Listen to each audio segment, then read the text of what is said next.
Praise the Lord. கர்த்தர் நல்லவர். இந்த நாளிலே நாம் வேதத்திலிருந்து ஒரு வசனத்தை நாம் தியானிக்க போகிறோம். ஏசாயா 49 அதனுடைய 15வது வசனம். ஸ்திரீயானவள் தன் கர்ப்பத்தின் பிள்ளைக்கு இறங்காமல் தன் பாலகனை மறப்பாளோ? அவர்கள் மறந்தாலும் நான் உன்னை மறப்பதில்லை என்று கர்த்தர் சொல்லுகிறார். ஹல்லேலூயா. இந்த இடத்துல ஸ்திரீயானவள், ஒரு பெண்ணானவள், ஒரு பெண் எப்படி இருப்பாள் என்று நாம் பார்க்கலாம். இந்த நாளிலே பெண்ணானவள் தன்னுடைய கர்ப்பத்தின் பிள்ளைக்கு இறங்காமல் தன் பாலகனை மறப்பாளோ? அவர்கள் மறந்தால் நான் உன்னை மறப்பதில்லை என்று கர்த்தர் உங்களை பார்த்து சொல்கிறாங்க. உன்னை பார்த்து தான் சொல்கிறாங்க.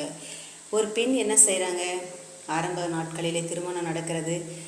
அப்புறம் அவங்க என்ன செய்வாங்கன்னா கன்சீவ் ஆகுறாங்க இல்லையா? ஆனால் அந்த கர்ப்பத்தின் கனி, அந்த வயிற்று உள்ளே இருக்கும்போது அந்த பிள்ளையை அப்படியாக பராமரிப்பாள் தாயானவள்.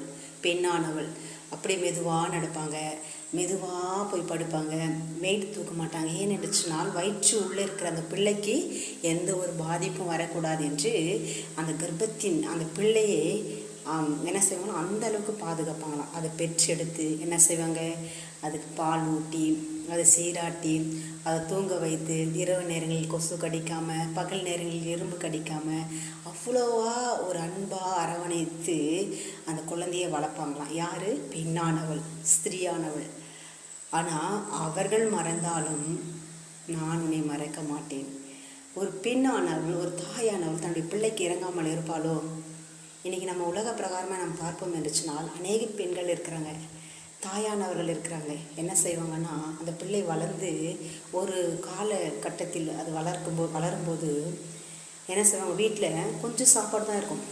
தனக்கு இல்லைனாலும் பரவாயில்ல, தன்னுடைய பிள்ளைக்கு இருக்கணும்னு தன்னுடைய வயிற்றை காய போட்டு பிள்ளைக்கு கொடுப்பாங்களாம் சாப்பாடு. அதான் ஒரு தாய்மை உள்ளம் கொண்ட ஒரு பெண் இல்லையா?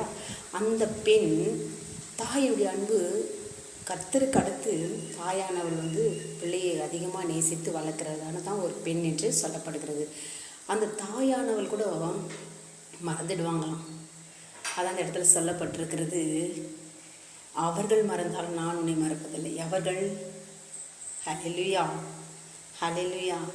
கர்ப்பத்தின் பிள்ளைக்கு இறங்காமல் தன் பாலகனை மறந்தாலும், அவனுடைய பிள்ளைகளை மறந்தாலும் நான் உன்னை மறப்பதில்லை என்று கர்த்தர் சொல்லுகிறார். ஏனென்று சொன்னால் வேதத்திலே சொல்லப்பட்டிருக்கிறது, நான் உங்களை உள்ளம் கரங்களில் வரைந்து கொண்டிருக்கிறேன், என்னுடைய உள்ளம் கரங்களில் நான் உன்னை பொறித்து வைத்துள்ளேன் என்று கர்த்தர் சொல்கிறாங்க.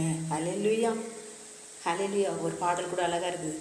தாயானவள் தன் பாலனை மறந்தாலும் என்னை மறவாதவர். பாருங்க, தாயானவள் தன் பாலகனை மறந்தாலும் நான் உன்னை மறக்க மாட்டேன் என்று கர்த்தர் சொல்கிறாங்க.